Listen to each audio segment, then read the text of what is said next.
This is One on One.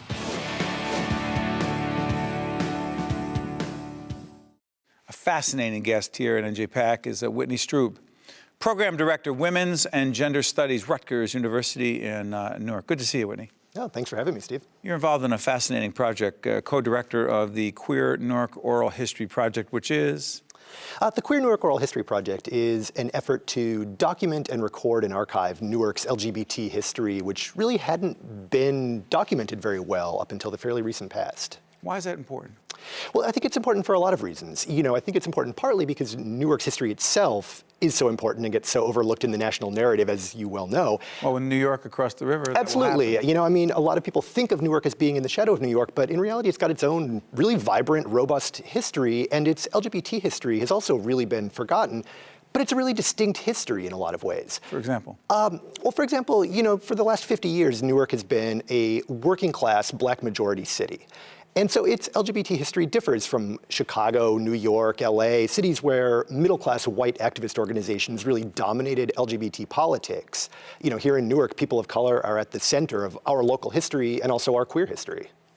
Okay, but you know what's so interesting about that is that being someone who was born and raised in this city, understanding a little bit about, let's say, racial politics in this city, someone might argue that the African-American community, particularly dominated by the church, right? Baptist Church, AME, right? Church, not as supportive as some might think of the community you're talking about. Am I getting that wrong? There's a national narrative of black homophobia that's, I think, really oversimplified. Not that simple. No, I don't think so. The reality is homophobia cuts across racial, ethnic, religious lines. We know that. We know white communities, black communities, Latino have all been complicit in homophobia in the past. But I think the black church has been particularly blamed for a disproportionate amount of homophobia. And so when we look at the story up close, what we really see is a complication of that narrative. We see that for a lot of young queer people, the black church has often been a place of solace and community. Places like the choir have been a safe place for sort of non-normative people of various stripes. And we've gotten that in a lot of the interviews. We expected to find homophobia in the church. And the reality is a lot of, especially young people, have told us that the church was somewhere where they made gay friends. A sanctuary. Absolutely, yeah, sanctuary is an important word. To be clear, many of the stories you found about the history of the LGBT community in Newark revolve around the church. The church has been central. Faith communities in Newark have always been central to all racial and ethnic groups, right? And so because of that, the church has been central, but not in the predictable way you might expect.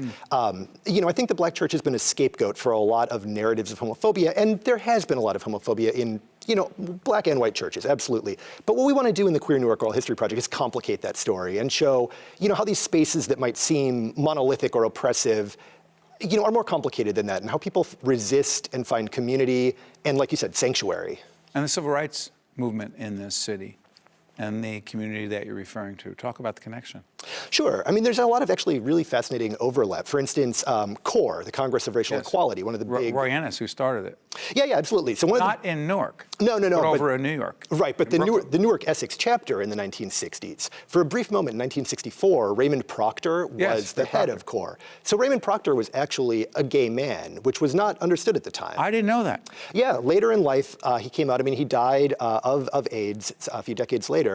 And so, in all of these ways, I think the gay liberation struggle and the black freedom struggle very much overlap and intersect in the sort of stories we're recovering. And I think Raymond Proctor, who later taught at Essex County College, he's a fascinating example of that. People don't realize that there was that much of a gay presence in even, CORE and other civil rights groups. What's the goal?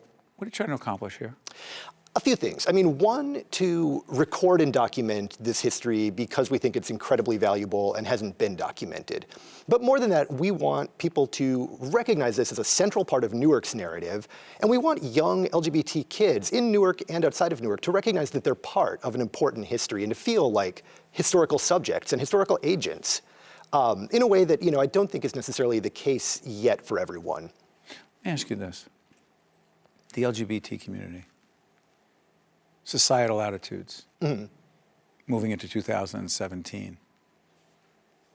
Are we anywhere near where we need to be in terms of acceptance just not making it a big deal and being positive and saying, hey, what's the big deal? Right. We're moving in progressive directions, obviously, right? I mean, marriage equality becoming the law of the land was a major step forward. And laws are laws, attitudes are different. No, absolutely. And attitudes have shifted too, right? By the time the Supreme Court recognized marriage equality, the American public had already affirmed it socially, right? I mean, the majority of the American public, is completely in support of that. At the same time, I think it's dangerous to think that that's the end of the story. We still have bigotry, we still have inequality, we still have, trans people who don't always have access to the right bathrooms. We still don't have access to health care, we don't have a federal Employment Non-Discrimination Act. There's a lot of work left to do. Bullying. We have bullying laws in New Jersey, yeah, absolutely, and in many states, right? I mean, and again, those are complicated, but a lot of people would present them as progress. The Rutgers connection with Tyler Clementi, and we interviewed his parents, who are just extraordinary people, the foundation they started.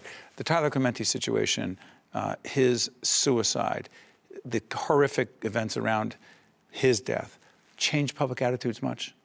Absolutely. I mean, that became a national flashpoint and also a moment of rallying within the Rutgers community. I mean, Tyler Clementi wasn't a student here at Rutgers Newark. He was Piscataway, New Brunswick. But his death was felt throughout this community, and I think the Rutgers system made a real commitment to making sure we don't see things like that, avoidable tragedies happen within our community. And I mean, here at Rutgers Newark, our chancellor, Nancy Cantor, my dean, Jan Lewis, they've been incredibly supportive. I mean, over the 6 years I've been here, we've seen the campus attitude become incredibly warm and affirmative toward queer students in a way that I don't think was always the case. Whitney, you're doing important work. Oh, thank Keep you. it up. Whitney Strub, Program Director, Women's and Gender Studies, Rutgers University, Newark, co-director of the Queer Newark Oral History Project. Thank you so much for joining us. This is important work. People need to know about it. Oh, thanks for having me. Appreciate it. The preceding program has been a production of the Caucus Educational Corporation and the New Jersey Performing Arts Center in association with NJTV and WNET. Funding for this edition of One-on-One with Steve Adubato at NJPAC has been provided by TD Bank, Prudential Financial's Global Communications Department, NJIT, Josh S. Weston, the Fidelco Group, RWJ Barnabas Health, and by Verizon. Transportation provided by Airbrook Limousine, serving the metropolitan New York, New Jersey area.